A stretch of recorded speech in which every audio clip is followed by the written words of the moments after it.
கிறிஸ்துவில் பிரியமானவர்களே, ஆண்டவராகிய இயேசு கிறிஸ்துவின் நாமத்தில் உங்களை வாழ்த்துகிறேன்.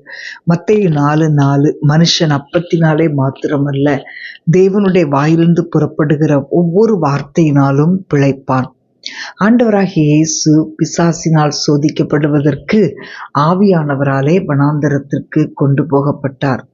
அவர் இரவும் பகலும் 40 நாட்கள் உபவாசம் இருந்த பின்பு அவருக்கு பசி உண்டானது. அப்பொழுது சோதனைக்காரன் தேவகுமாரனை சோதிக்கும்படி அவரிடத்தில் வந்தான். இந்த தந்திரமான பிசாசு கர்த்தரை சோதிப்பதற்கான நேரத்திற்காக காத்திருந்தான். ஆண்டவராகிய இயேசு கிறிஸ்து பசியாயிருந்த போது அவன் அவரை சோதிக்கும்படி வந்து அங்கிருந்த கற்களை அப்பங்களாக மாற்றும்படி சொன்னான். தேவகுமாரனுக்கு கட்டளையிட இந்த சாத்தான் யார்? ஞானத்தின் தேவன் அவனுக்கு தம்முடைய வார்த்தையை கொண்டு பதிலளித்தார். தேவனுடைய வாயிலிருந்து புறப்படுகிற ஒவ்வொரு வார்த்தையும் வல்லமை உள்ளது என்பதை அந்த சத்துரு நன்றாக அறிவான். அன்பான தேவனுடைய பிள்ளைகளே, தேவனுடைய வார்த்தை ஜீவன் உள்ளது. அந்த வார்த்தையே மாம்சத்தில் இந்த பூமியில் வெளிப்பட்டார். தேவனுடைய வார்த்தை உங்களுக்கு வல்லமையும் அதிகாரத்தையும் தருகிறது. நீங்கள் அவருடைய வார்த்தை பற்றி கொண்டவர்களாய் வாழும்போது தேவனுடைய அதிகாரத்தையும் வல்லமையும் பயன்படுத்த முடியும். நீங்கள் தேவனுடைய ஆவியானவரால் நடத்தப்படுவீர்களானால் மாம்சீகமான காரியங்கள் உங்களுக்குள் இருக்கும் தேவனுக்கு முன்பாக பணிந்தே ஆக வேண்டும். நீங்கள் பரிசுத்த ஆவியானவரால் ஆளுகை செய்யப்படுவீர்களானால் மாம்சத்தின் நிச்சயம், கண்களின் நிச்சயம், ஜீவனத்தின் பெருமையும் ஜெயிப்பீர்கள்.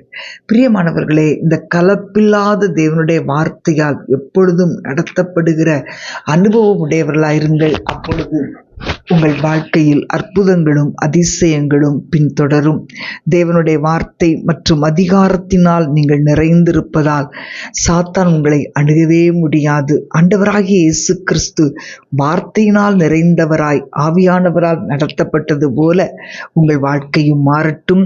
எத்தனை புயல்கள் உங்கள் மீது மோதி அடித்தாலும் நீங்கள் நிலைத்திருப்பீர்கள். நாம் ஜெபிப்போம். அன்பின் ஆண்டவரே, உம்மை துதிக்கிறோம் அப்பா. நீர் எங்களுக்கு கொடுத்தவுடைய வார்த்தைகளுக்காக உம்மை ஸ்தோத்தரிக்கிறோம். உம்முடைய வார்த்தைகளை கேட்டதன்படி நடக்கிற அனுபவத்தை உம்முடைய பிள்ளைகளாகி எங்களுக்கு தருவீராக. உம்முடைய வார்த்தையில் நிலைத்திருக்கும் போது அசாதாரண நன்மைகளை அனுபவிக்க செய்வீரே தகப்பனே, உமக்கு ஸ்தோத்திரம். ஆண்டவரே, உம்முடைய வேதத்தில் பிரியமாயிருந்து இரவும் பகலும் ஆண்டவரே அதில் தியானமாயிருக்க கிருபை தாங்கப்பா. அப்பொழுது காரியம் கைகூடி வருமே. உம்முடைய பிள்ளைகளின் வாழ்க்கையில் எந்த நன்மைக்காய் காத்திருந்து ஜெபிக்கிறார்களோ அந்த நன்மை, எந்த நன்மைகளை காண விரும்புகிறார்களோ அந்த நன்மைகள் நடக்கட்டும் அப்பா.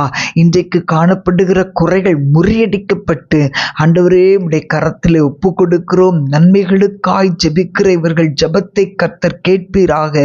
ஆண்டவரே, இன்றைக்குள்ள குறைகள் நிறைவாய் மாறட்டும். உம்முடைய நாமத்தை மகிமைப்படுத்தும். உம்முடைய வார்த்தை உம்முடைய பிள்ளைகளுடைய எதிர்காலத்தை மாற்றி அமைக்கட்டும்.